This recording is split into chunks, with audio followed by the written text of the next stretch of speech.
Mga kapatid ni Kristo, dadaan ko sa ayos sharing portion.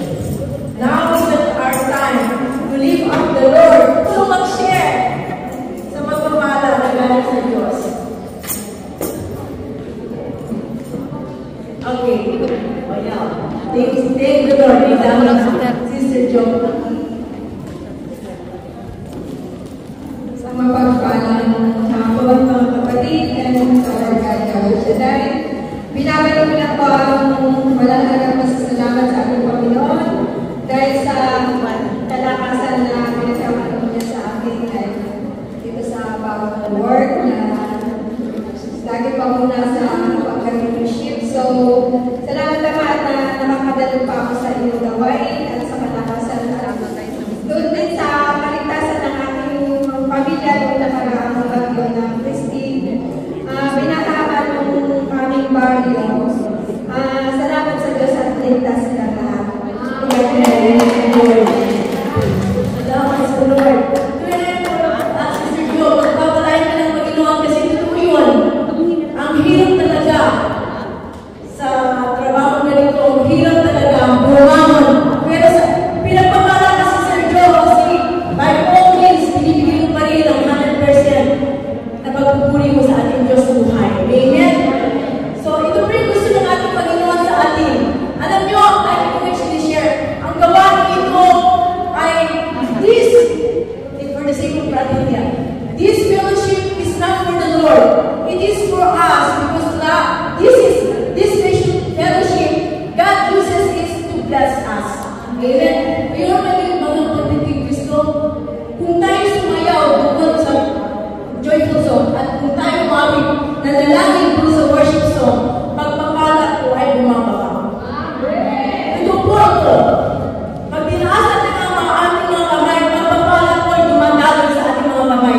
Kaya tayo lumalakas at magtrabaho ang ating haharapin sa ating babasan. Kapatid God. Like Jesus. Meron ka natin na mag-share. Sister Nani, look at this. Thank you, Lord. Amen. Hallelujah. My brothers and sisters, actually, this sharing, this testimony is for me actually. But this is from our brother and sister from our. Pero bukas kami magkapatid na sa supportahan na chapter sa Pilipinas. And ito po ay totoo dahil nakarinig po talaga ako din sa kanya. So, isi-share ko po sa inyo kung bakit tinatap po natin ang walang imposible. Ito po yung nangyari sa kapatiran natin sa Pilipinas. My brothers and sisters, yung pong aming kapatiran ay meron po siyang anak sa Japan na may asawa at may anak po siya anim. So, nag-suicide po siya, my brothers and sisters, ano po yung anak niya, nag-suicide siya, nakita siya ng 16-year-old na anak niya na nakabiting at nakakomatose po siya. So, nakarelate po ako dahil alam niya na po na ang anak ko was comatose for like a month. And then, so talagang pinag-pray po namin yan, lang nakapatiran. So, talagang prayer is very powerful at sama-sama po talaga. Yung asawa po niya, yung kanyang mami, yung mother, kapatiran namin, is yun lang po yung nag-attend. Pero yung husband, hindi po siya nag-attend sa gawain. But at that very moment talaga, sa pangyayari ngayon, that incident, nangyari po na yung asawa is talagang nagawang humingi ng prayer para sa anak niya na anong buhay. And praise the Lord, after po ito na maipanalangin at sama-sama panalangin ang ating mga kapatiran.